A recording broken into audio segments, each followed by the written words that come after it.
हाँ, तो जो रिक्वेस्ट आती है उसमें दो प्रकार का डेटा हो सकता है, इम्प्लिसिट और एक्सप्लिसिट। एक्सप्लिसिट डेटा मतलब कि जो क्लाइंट ने खुद ने एंटर किया है हमें पहुंचाने के लिए, प्रोसेसिंग के लिए, उसको एक्सप्लिसिट डेटा कहते हैं।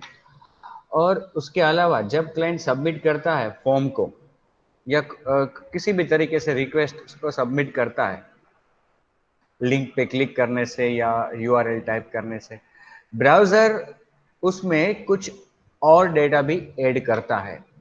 और ब्राउज़र जो डेटा ऐड करता है ना, वो हेडर्स के ज़रिए करता है। वो जो डेटा ऐड करता है ना, उसको हेडर्स कहते हैं। और वो इम्प्लिसिट डेटा कहा जाता है क्योंकि क्लाइंट को उसके बारे में नहीं पता। सर्वर पे हमें दोनों ही प्रकार का डेटा मिलता है, क्लाइंट का डेटा भी मिलता है और ब्राउज़र का डेटा भी मिलता है।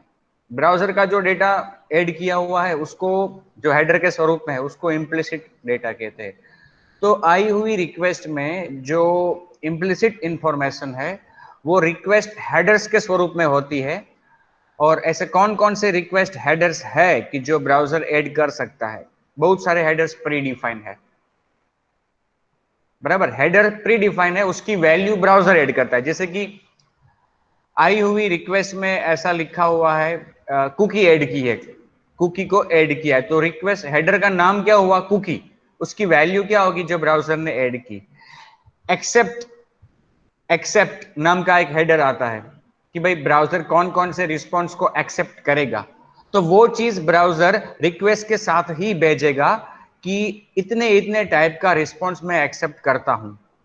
तो एक्सेप्ट क्या है? प्रीडिफाइंड नेम है हेडर का, उसकी वैल्यू माइन टाइप्स होगी कि जो ब्राउज़र एक्सेप्ट करता है। तो कहने का मतलब ये रिक्वेस्ट हेडर्स बहुत सारे अवेलेबल है कि जो ब्राउज़र ऐड कर सकता है। उसी तरह से रिस्पॉन्स में भी हम हेडर्स को भेज सकते हैं ऐड करके। बट अभी हम बात कर रहे हैं रिक्वेस्ट की, तो हम जानेंगे अभी कि कौन कौन से ऐसे HTTP 1.1 रिक्वेस्ट हेडर्स अवेलेबल है और कौन से हेडर का मतलब क्या होता है। अगर आई हुई रिक्वेस्ट में पर्टिकुलर हेडर है तो उसकी वैल्यू हमें किस तरह से उपयोगी हो सकती है और हमें कैसे उसका इंटरप्रिटेशन करना चाहिए। Introduction to HTTP headers. In the very beginning of chapter, we discuss the basic jobs of servlet. A servlet accepts two type of request, generate two type of response, that is implicit and explicit. One of the key issue of creating effective servlet is to manipulate the HTTP protocol. The browser, when using HTTP protocols, send the HTTP information to the server in form of request headers. These request headers are known as HTTP headers. तो जैसा कि मैंने कहा कि browser जब HTTP protocol का use करता है तो कुछ HTTP इंफॉर्मेशन भी वो भेजता है सर्वर को कि जो रिक्वेस्ट हेडर्स के मार्फत भेजता है, उन्हें रिक्वेस्ट हेडर्स कहा जाता है, HTTP headers. These request headers are implicit data sent to the server by the browser. It is different from the form data as it is set by the browser and sent immediately following the initial get or post request. इसको implicit data कहा जाता है और ये अलग से भेजा जाता है सर्वर को। There are many request headers available. Many of them may be set by the browser, but it is not necessary that every time on each request browser will add all the headers. ऐसा नहीं है, headers तो बहुत सारे हैं, लेकिन ऐसा compulsory और आवश्यक बिल्कुल नहीं है कि भाई ब्राउजर हर बार सभी हेडर्स को ऐड करे। उतने ही हेडर्स जितने आवश्यक है उन्हीं को ऐड करेगा browser. Servlet provides the mechanism of identifying what headers are set and read the values of which are set by the browser. तो हमें कैसे पता चलेगा, सर्वर पे जो हमारा प्रोग्राम है उसको कैसे पता चलेगा कि ब्राउजर ने कौन कौन से हेडर्स को ऐड किया है? ओके, क्योंकि अगर हमें पता चले कि पर्टिकुलर हेडर ऐड किया है ब्राउजर ने तो हम उसकी वैल्यू को रीड करेंगे। तो हमारे पास सर्वलेट में वो मैकेनिज्म अवेलेबल है जिसके द्वारा हम ये जांच कर सकते हैं कि भाई आई हुई रिक्वेस्ट में कौन कौन से हेडर्स उपलब्ध है। Reading request headers. Now servlet can read the headers set by the browser. Get header method, यहाँ पे हमारे पास एक मेथड अवेलेबल है get header. It is available for this purpose, और ये मेथड बिलोंग करती है HTTP सर्वलेट रिक्वेस्ट इंटरफेस को। तो हमारे पास HTTP सर्वलेट रिक्वेस्ट का ऑब्जेक्ट होता है, उसके जरिए हम ये मेथड कॉल करेंगे। और फिर अगर आप देखो इस मेथड की सिंटेक्स, तो यहाँ पे आपको आर्ग्यूमेंट पास करनी है हेडर का नाम, जिस हेडर की वैल्यू आप रीड करना चाहते हो वो। लेकिन अगर वो हेडर अवेलेबल है तो ही उसकी वैल्यू आपको इस मेथड के द्वारा मिलेगी। इस मेथड की रिटर्न टाइप है स्ट्रिंग। इसका मतलब कि यह मेथड आपको रिटर्न करती है स्ट्रिंग, मतलब जो हेडर का नाम आपने पास किया है उसकी value. This method needs one argument, which is the name of the header. It returns the value of the header as string if the header is supplied, null otherwise। अगर वो हेडर नहीं है, आप जिस हेडर को read करने जा रहे हो वो हेडर आई हुई रिक्वेस्ट में है ही नहीं, तो यह मेथड आपको नल रिटर्न करेगी। In HTTP 1.0, all headers are optional, whereas in HTTP 1.1, all headers except host are optional. अगर HTTP 1.0 यूज हो रहा है तो उसमें सभी हेडर्स ऑप्शनल है, लेकिन HTTP 1.1 से होस्ट के अलावा सभी हेडर्स ऑप्शनल है। मतलब कि होस्ट का हेडर तो होगा ही। होस्ट में इंफॉर्मेशन होती है क्लाइंट के डोमेन की, जहां से रिक्वेस्ट आई है। We should check the return value of get header before using it. तो जैसा कि गेट हेडर मेथड का अगर आप यूज करते हो तो हो सकता है कि ये नल भी रिटर्न करे या फिर वैल्यू रिटर्न करे। तो अगर हम इस मेथड का यूज करते हैं तो हमें पहले चेक कर लेना चाहिए कि क्या ये मेथड नल रिटर्न करती है। अगर नल रिटर्न करती है, इसका मतलब कि हम जिस हेडर को रीड करने का प्रयत्न कर रहे हैं वो हेडर नहीं आया। तो कुछ हेडर्स के बारे में हम यहाँ पे चर्चा करेंगे, लेकिन उससे पहले देखो ये मेथड हमारे पास है गेट हेडर, जिसके जरिए हम किसी भी हेडर को रीड कर सकते हैं। लेकिन कुछ हेडर्स इतने कॉमन है कि जिसकी जरूरत बहुत सारे डेवलपर्स को पड़ सकती है।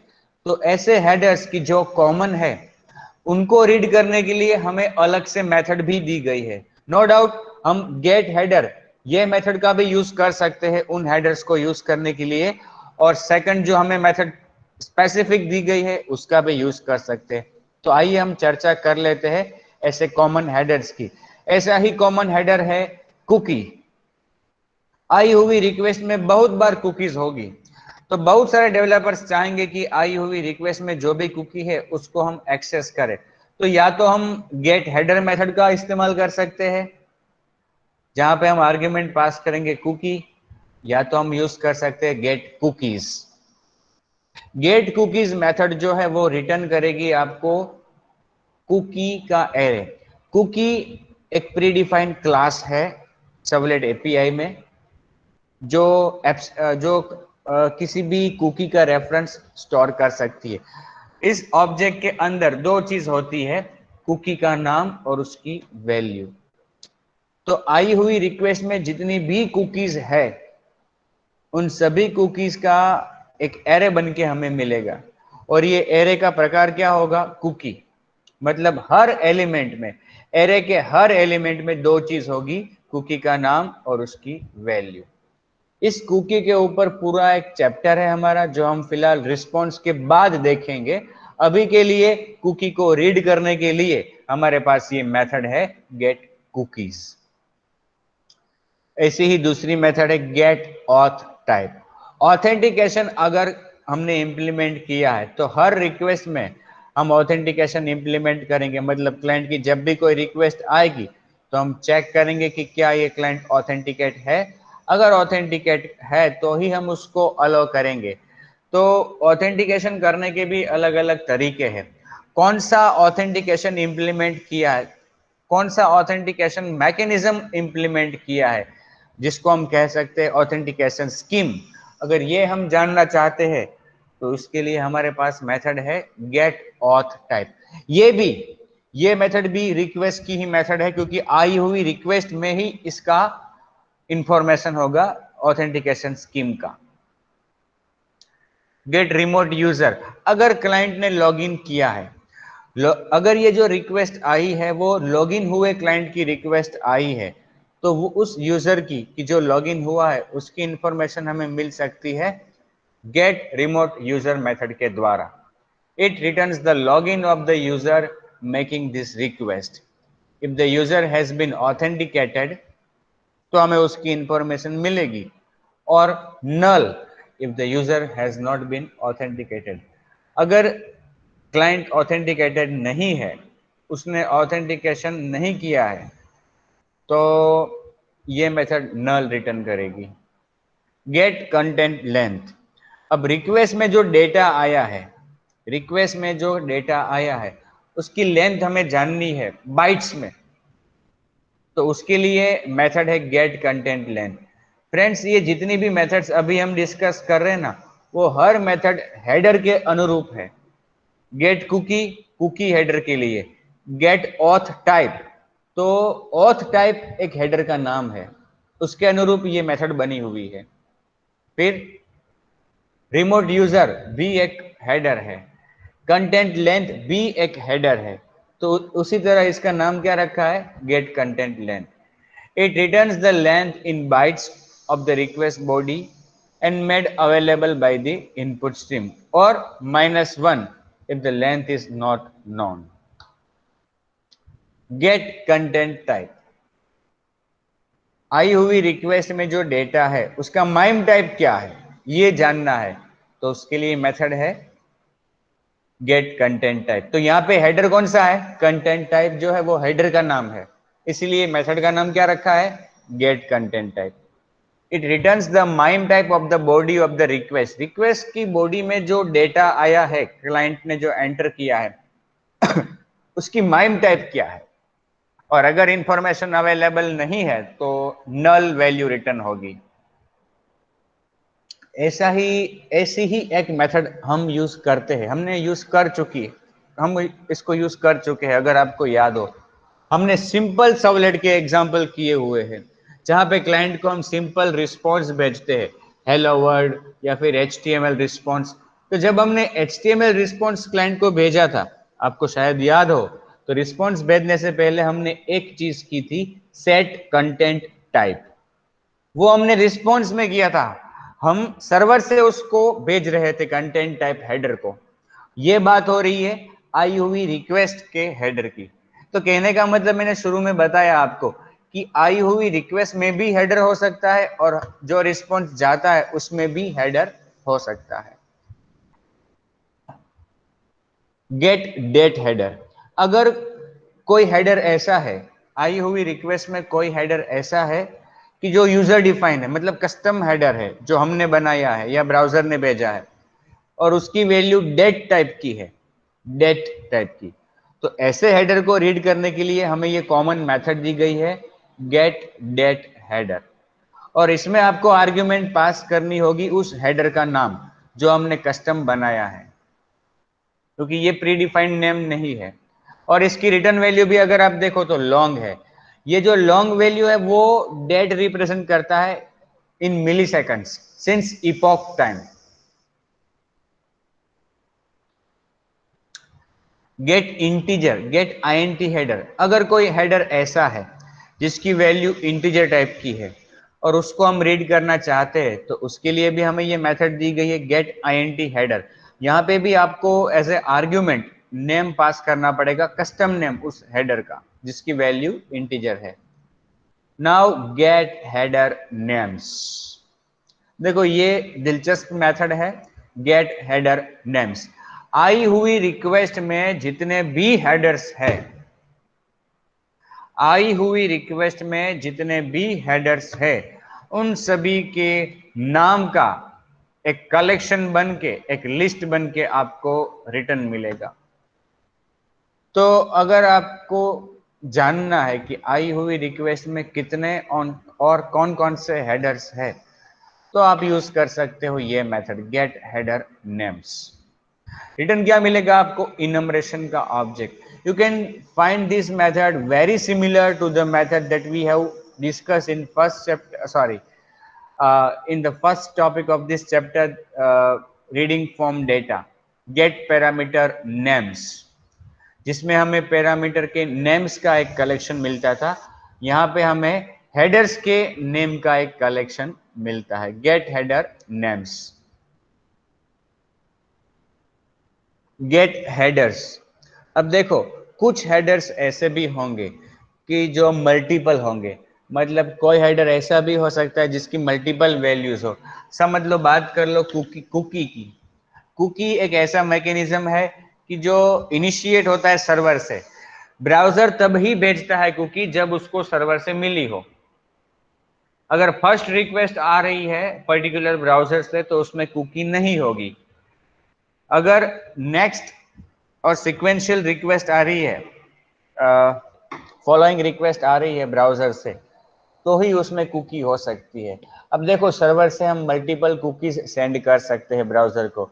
तो जब हम मल्टीपल कुकीज ब्राउजर को सेंड करेंगे, एक से ज्यादा, तो ब्राउजर वो सभी कुकीज को अपने पास संभाल के रखेगा। और जब नेक्स्ट रिक्वेस्ट आएगी उसी ब्राउजर से सेम एप्लीकेशन को सर्वर पे, तो जितनी कुकीज ब्राउजर को मिली थी उतनी कुकीज ब्राउजर वापस सेंड करेगा। तो कहने का मतलब कुकीज एक ऐसा है कॉमन चीज, क्या? कुकी। तो हेडर का नाम क्या रहेगा? कुकी, लेकिन है मल्टीपल। तो ऐसे केस में जहां पे ऐसे हेडर्स को आप रीड करना चाहते हो कि जिसकी वैल्यूज मल्टीपल हो, तब आप यूज कर सकते हो इस मेथड को, गेट हेडर्स। मतलब एक ही नाम का, देखो यहाँ पे आर्ग्यूमेंट भी पास करनी है, कुकी, मतलब जो भी हेडर आप रीड करना चाहते हो वो, यहाँ पे आप आर्ग्यूमेंट पास कर दो कुकी। तो आई हुई रिक्वेस्ट में जितनी भी कुकीज है उन सभी के नाम का एक स्ट्रिंग एरे बन के आपको इनमरेशन के स्वरूप में मिलेगा। सॉरी, नाम का नहीं मिलेगा, लेकिन वैल्यूज का मिलेगा। Values, return all the values of the specified request header as an enumeration of string objects. This method is occasionally useful where a header can appear multiple times, each occurrence listing a separate value. यहाँ पे हमें हर cookie की value मिलेगी। We can also get the information about the main request in addition to the headers. अब ये सभी headers तो है ही कि जिनकी जानकारी हम प्राप्त कर सकते हैं। हमारे पास कॉमन मेथड भी है, कौन सी? गेट हेडर, और इंडिविजुअल मेथड भी है जो हमने अभी डिस्कस की। उसके अलावा जो रिक्वेस्ट आई है क्लाइंट से, उस रिक्वेस्ट के बारे में कुछ जानना चाहते हो आप, तो उसके लिए भी हमारे पास मेथड है, गेट मेथड। गेट मेथड, इसका मतलब क्या कि ये रिक्वेस्ट जो आई है वो कौन से प्रकार की है, गेट है, पोस्ट है, या कोई और टाइप की मेथड है। रिक्वेस्ट के बारे में हमें इंफॉर्मेशन चाहिए तो हम ये मेथड यूज कर सकते हैं, गेट मेथड।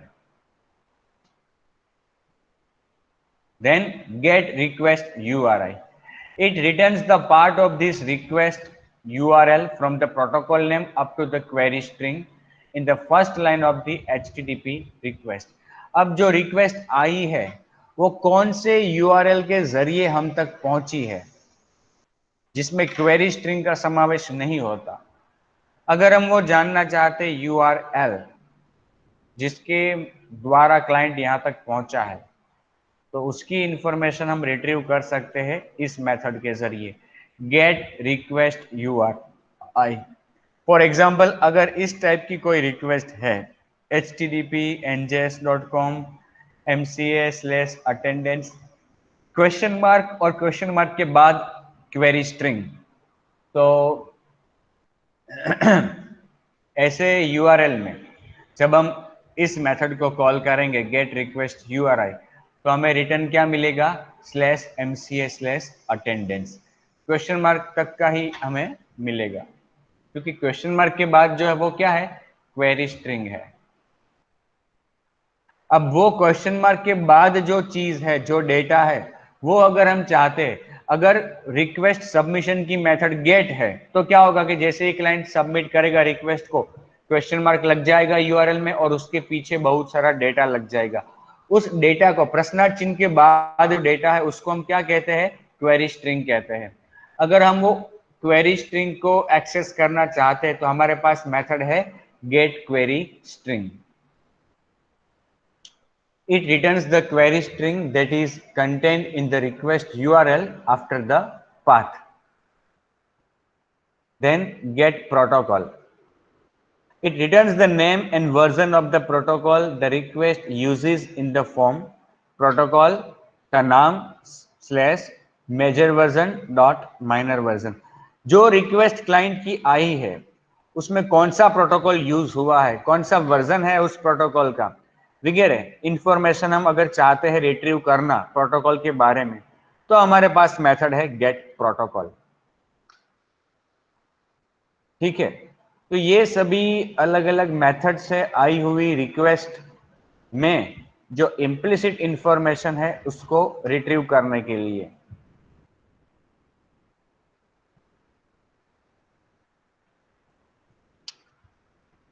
किसी को कुछ डाउट है इसमें?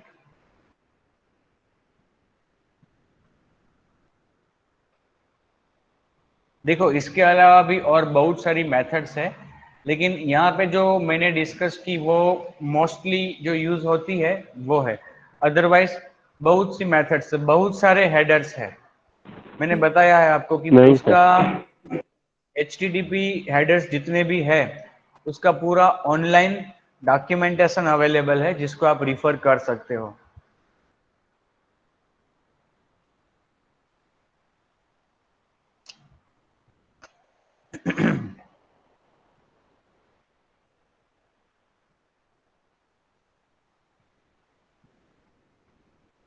ठीक है, एक एग्जांपल यहाँ पे लेते हैं।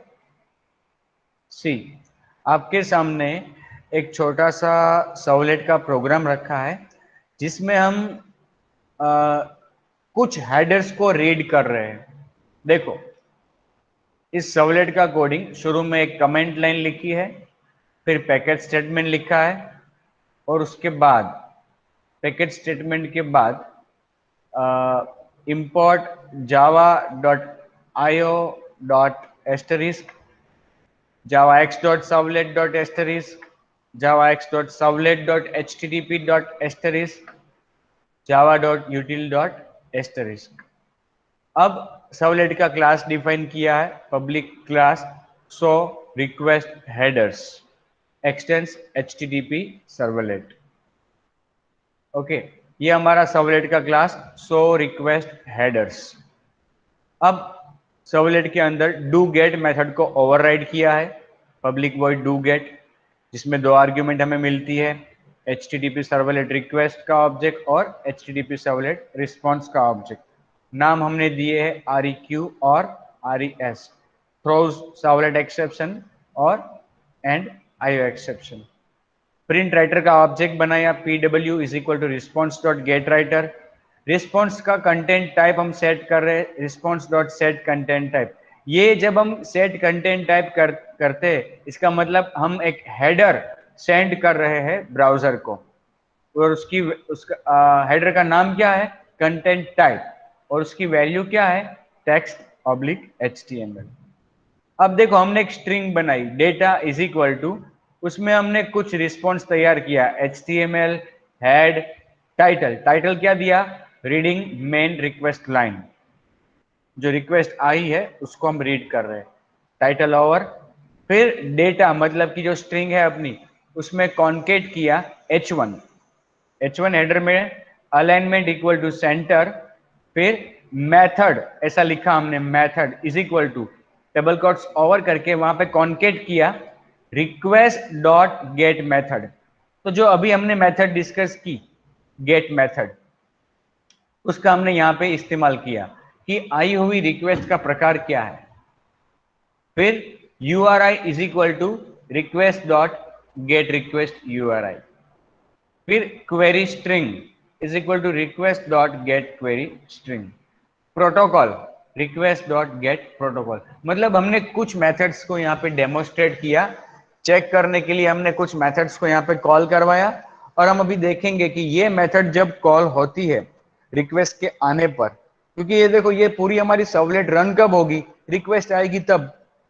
जो रिक्वेस्ट आई है उसमें मेथड कौन सी है, उसमें रिक्वेस्ट यूआरआई कौन सा है, उसमें क्वेरी स्ट्रिंग कौन सी है, प्रोटोकॉल कौन सा है, ये सभी चीजें हम यहाँ से देखो डिस्प्ले कर रहे हैं।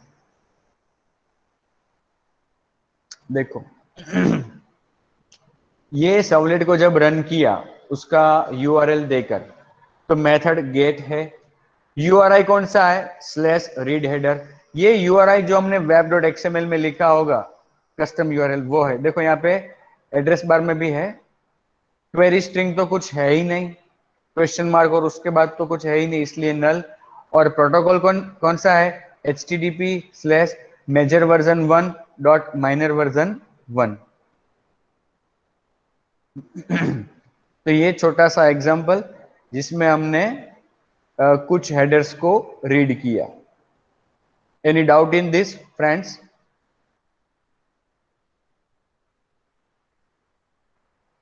No sir.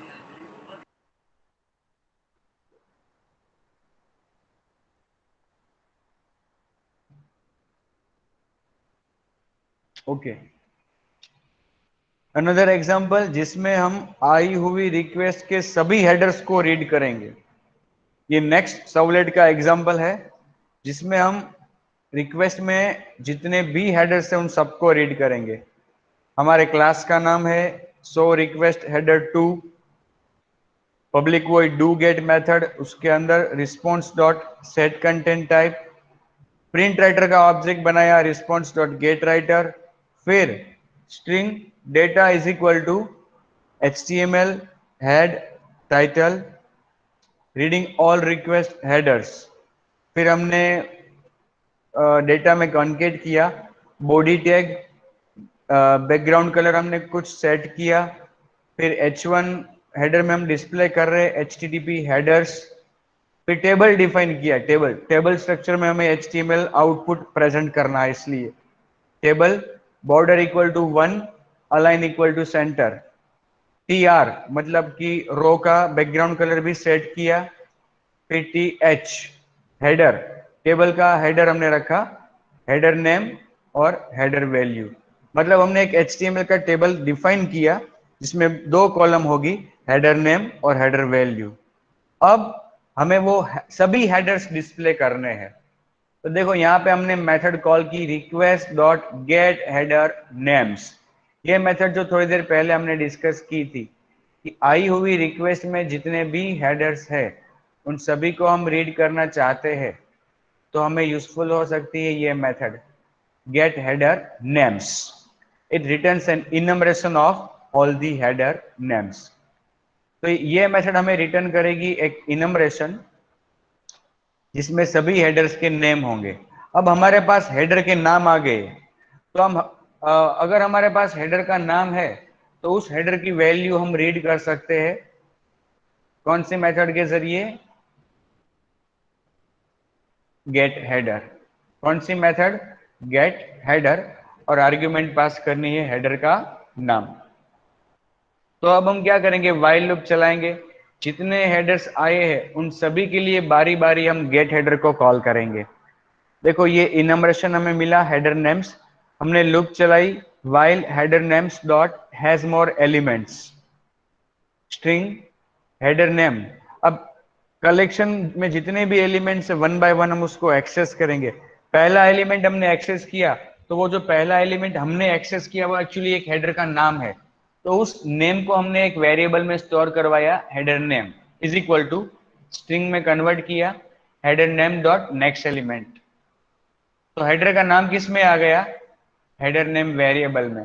अब डेटा जो हमारी स्ट्रिंग है उसमें हम कॉन्केट कर रहे हैं हेडर का नाम जो भी है, फिर वापस उसमें कॉन्केट किया हेडर की वैल्यू, कैसे, रिक्वेस्ट डॉट गेट हेडर और आर्ग्यूमेंट पास कर दी हेडर का नाम।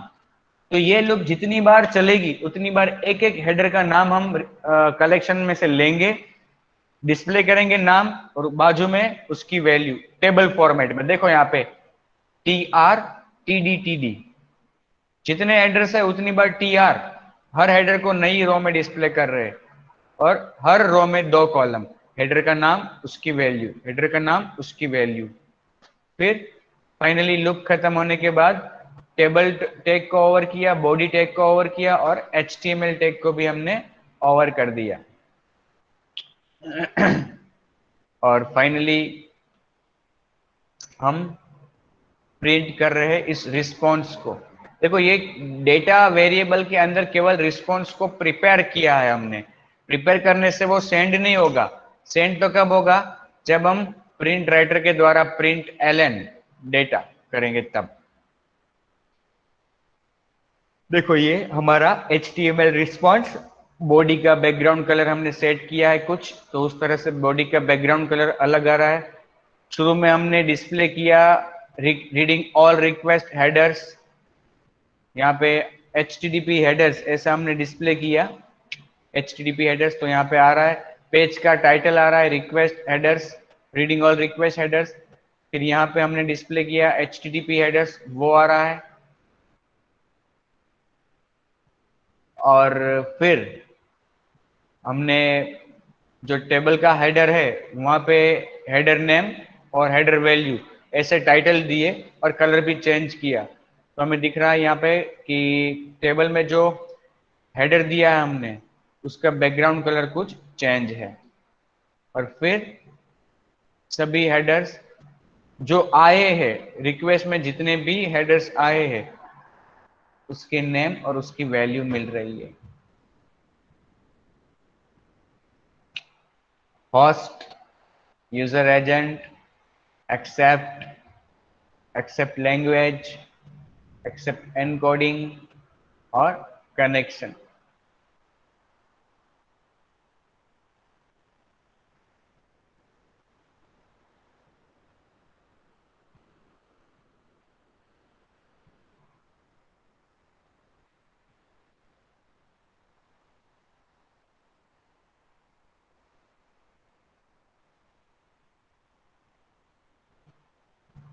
ठीक है, होस्ट कौन सा है, लोकल होस्ट। यूजर एजेंट मतलब कि ब्राउजर कौन सा है, उसका वर्जन।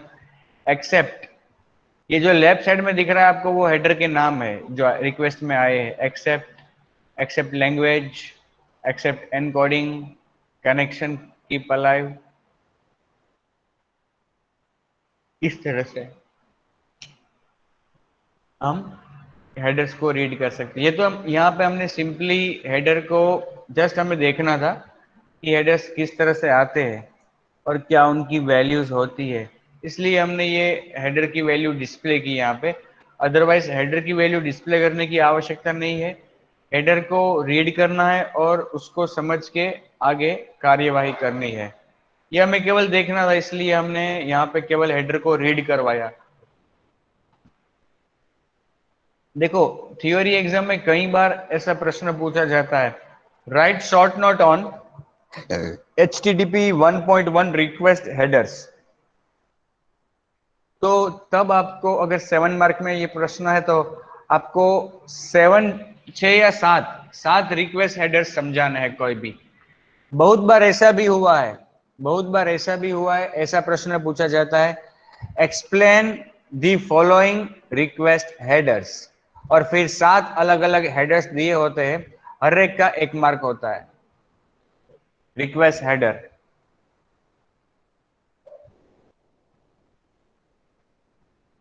और कई बार ये भी प्रश्न पूछा गया है, what are HTTP 1.1 request header, list and explain any 5 of them, also show the code snippet।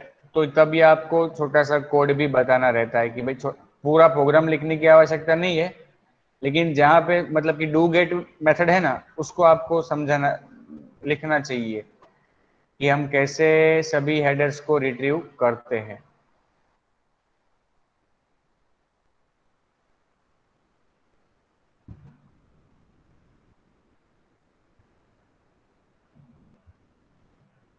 Anybody any doubt?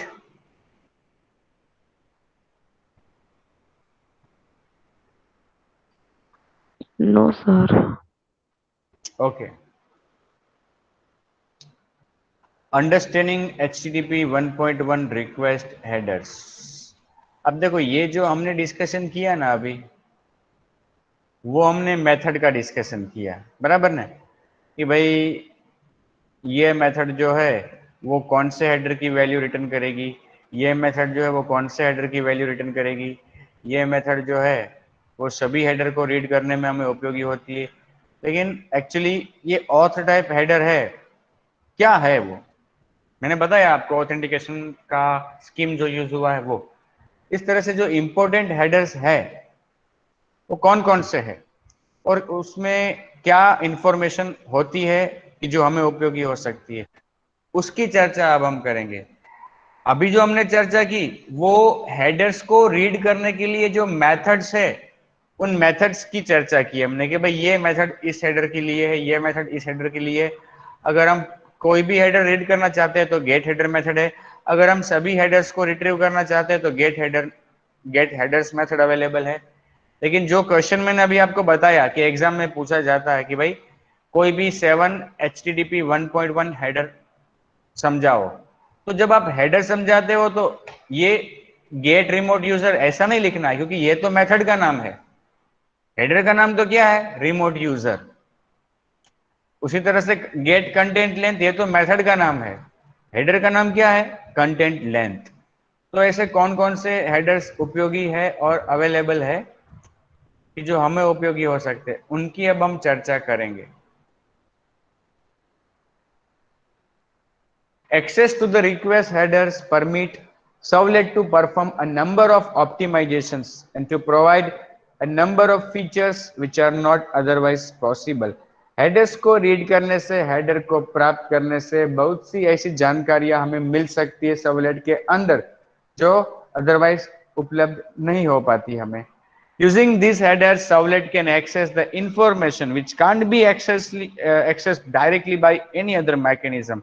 Header के द्वारा हमें वो इंफॉर्मेशन मिल सकती है कि जो हमें किसी और तरीके से डायरेक्टली नहीं मिल सकती। अब हम बात करेंगे उन हेडर्स की जो कॉमनली यूज होते हैं। Accept header. एक्सेप्ट मतलब, अगर हम एक्सेप्ट शब्द का अर्थ देखें तो स्वीकारना, ऐसा होता है। अब एक्सेप्ट नाम का जो हेडर है, देखो यार वापस कहता हूं, जब हेडर्स पूछे जाते हैं तो आपको ये हेडर्स समझाने हैं, हेडर के नाम के साथ उसका डिस्क्रिप्शन। ये एक्सेप्ट हेडर है, it specifies the MIME type that the browser supports. अभी हमने आउटपुट देखा था ना, उसमें भी था, देखो एक्सेप्ट और उसकी वैल्यू कि कौन कौन सा रिस्पॉन्स ये सपोर्ट करता है। Accept header specifies the MIME type that the browser supports. When a servlet can return a resource in multiple forms, more than one format, it should check whether the browser supports particular MIME type or not. जब हमारी servlet ऐसी हो कि जो अलग अलग format में output present कर सकती है, तो हमें पहले चेक कर लेना चाहिए कि जिस ब्राउजर से रिक्वेस्ट आई है और जहां पे हम अभी रिस्पॉन्स भेजने वाले हैं, वो ब्राउजर कौन कौन से रिस्पॉन्स एक्सेप्ट करता है। तो वो हमें इंफॉर्मेशन मिलेगी इस एक्सेप्ट हेडर के अंदर से। For example, if request dot get header accept returns a string which contains image/jpeg, then our servlet can specify jpeg images in image tag. अगर हम request.getHeader मेथड कॉल करें और उसमें accept as a argument pass करें, तो जो return हमें मिलती है वैल्यू एक्सेप्ट हेडर की, उसमें तो बहुत सारा होगा, लेकिन उसमें अगर कहीं पे image/jpeg है, इसका मतलब क्या हुआ कि जिस ब्राउजर से रिक्वेस्ट आई है वो ब्राउजर जेपीईजी इमेज सपोर्ट करता है। अगर हम रिस्पॉन्स में जेपीईजी इमेज सेंड करेंगे तो वो उसे रीड कर पाएगा, इंटरप्रेट कर पाएगा, डिस्प्ले कर पाएगा।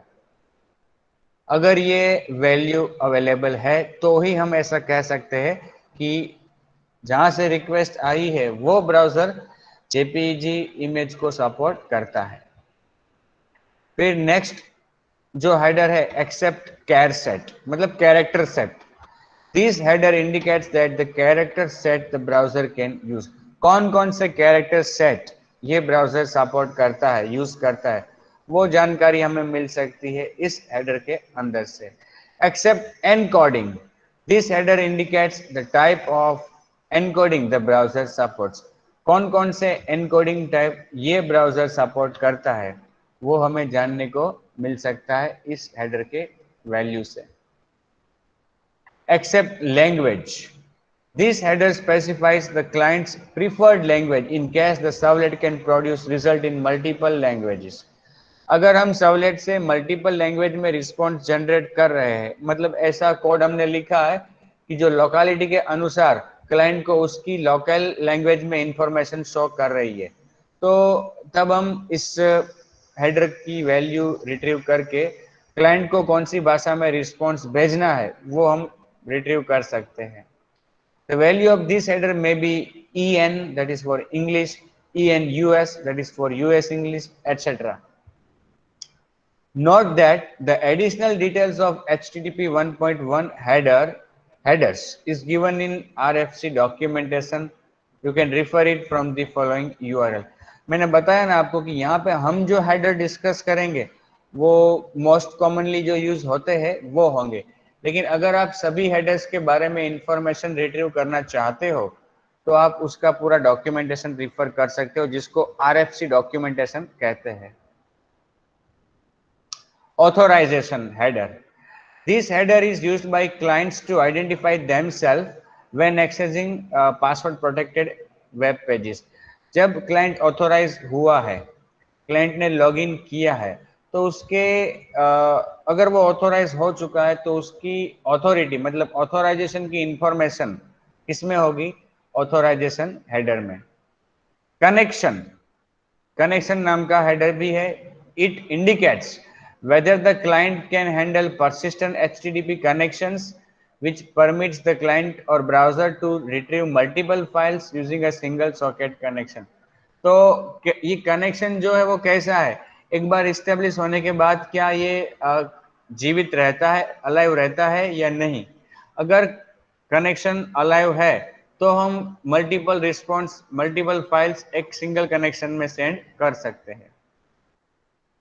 कंटेंट लेंथ, देखो थोड़ी देर पहले मेथड भी आई थी गेट कंटेंट लेंथ, वो इस हेडर के लिए थी। कंटेंट लेंथ नाम का हेडर वो क्या इंफॉर्मेशन देता है कि आई हुई रिक्वेस्ट में जो डेटा है उसकी लेंथ क्या है बाइट्स में, लेकिन वो कब होगा? पोस्ट रिक्वेस्ट में। इसका यूज, कंटेंट लेंथ का यूज हम कब करते हैं? जब पोस्ट सबमिशन होता है तब। फिर कुकी, कुकी भी एक हेडर है। This header returns the cookies. It is suggested never use this method to read cookies, instead use request.getCookies। Cookie header है, और अगर आप कुकी हेडर को रीड करना चाहते हो तो गेट हेडर मेथड मत यूज करो। इसके लिए हमें अलग से मेथड दी गई है गेट कुकीज, जिसका हमने जिक्र किया था शुरू में, उसको यूज करना। गेट कुकीज हम यूज करेंगे, गेट कुकीज मेथड का यूज करेंगे कुकी चैप्टर में। Host, this header indicates the host and the port as given in the original URL.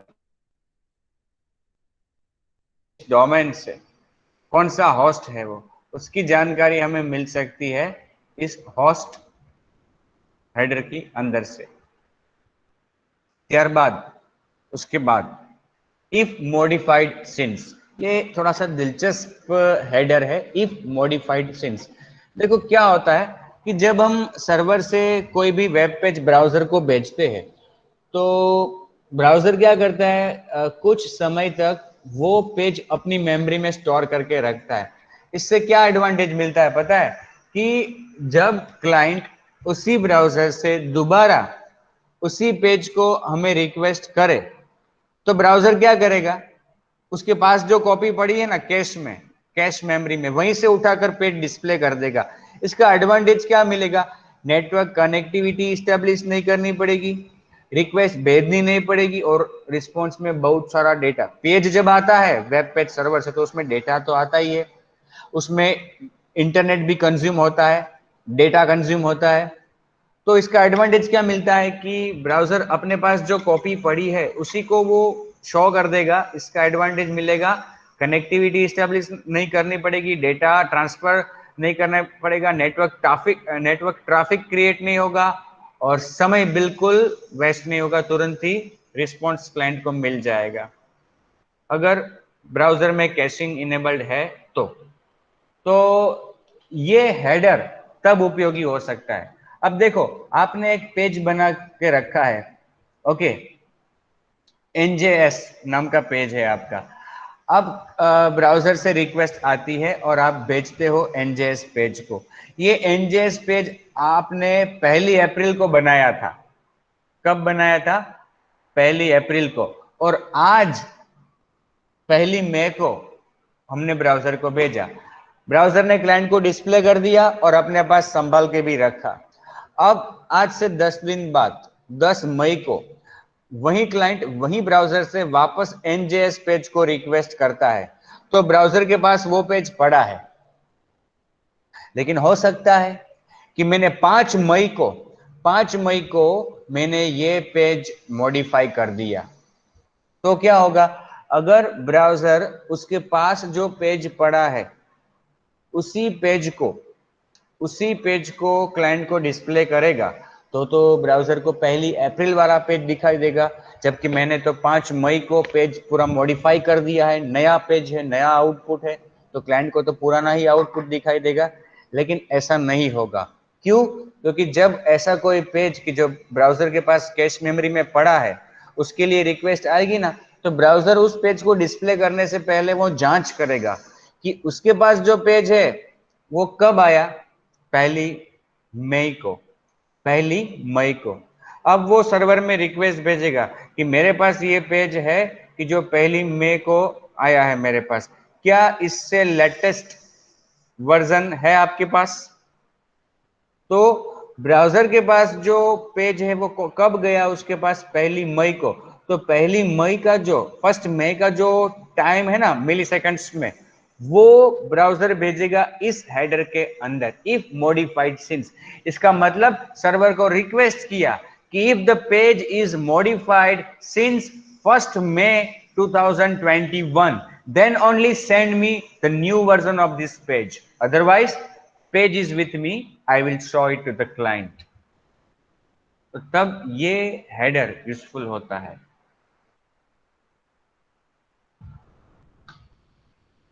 This option is useful to the browser to cache documents and reload them when they have changed.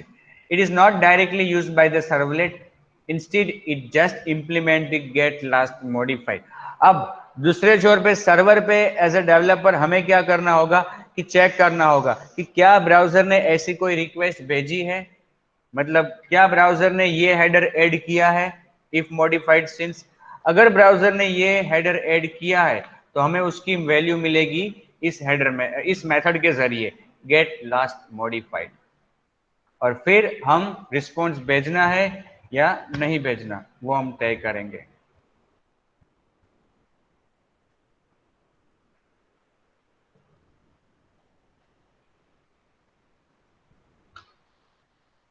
If unmodified since, अब देखो ये जो header है वो modified since से विपरीत कार्य करता है। मुझे पेज तभी चाहिए है जब अगर वो मॉडिफाइड नहीं हुआ है, अनमॉडिफाइड है। मेरे पास 1 मई को पेज आया था, अब मुझे वही पेज डिस्प्ले करना है, मेरे पास अभी कैश में नहीं है, लेकिन वो अगर अपडेट हो चुका है सर्वर पे तो मुझे नहीं चाहिए। मुझे तभी चाहिए अगर ये अनमॉडिफाइड है, तब ये अनमॉडिफाइड सिंस हेडर आएगा। Since that is the operation will succeed if the document is older than the specified date. It is generally used for put request whereas if modified since is used with the get request। ज्यादातर case में ये put method जो होती है जब client को कुछ upload करना होता है उसके साथ यूज होता है इफ अनमॉडिफाइड सिंस। हाँ, ये बहुत ही इंपॉर्टेंट हेडर है रिफरर, क्योंकि कई बार एग्जाम में मैंने बताया ना कि प्रश्न पूछा जाता है कि इतने हेडर्स समझाओ।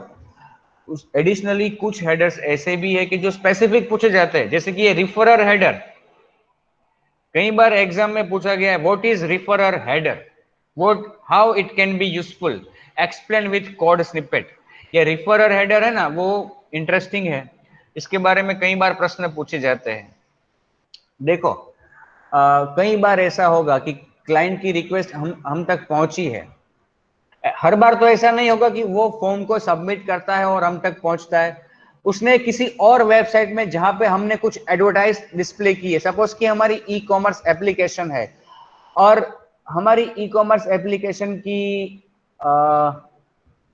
एडवर्टाइज हमने naukri.com पे दी है, तो naukri.com में जहां पे हमारी एडवर्टाइज है उस पे क्लाइंट क्लिक करता है तो हमारी वेबसाइट ओपन होगी, हमारी वेब एप्लीकेशन ओपन होगी, तो हम तक क्लाइंट पहुंचा है, लेकिन कहां से पहुंचा?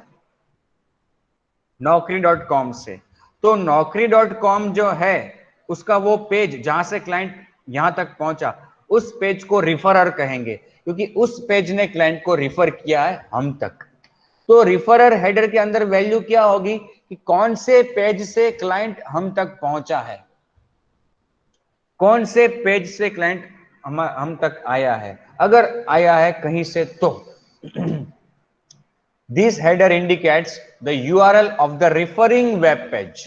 For example, if you are at page 1 and click on a link to web page 2, the URL of the web page 1 is included in the referrer header when the browser requests page 2.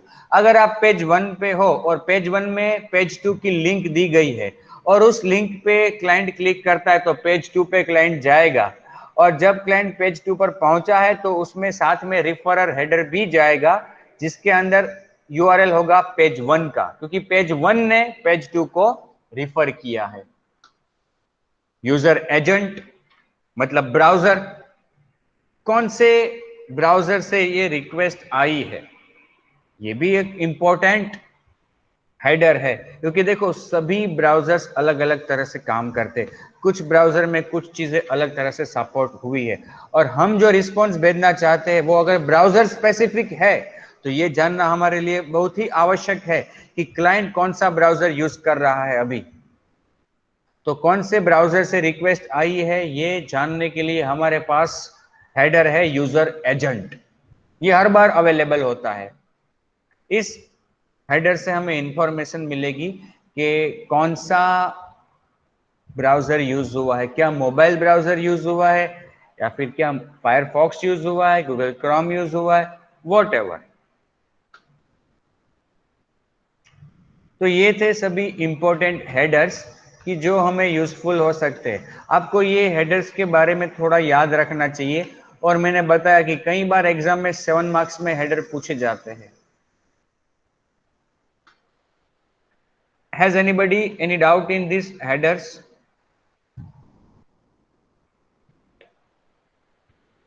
No, sir.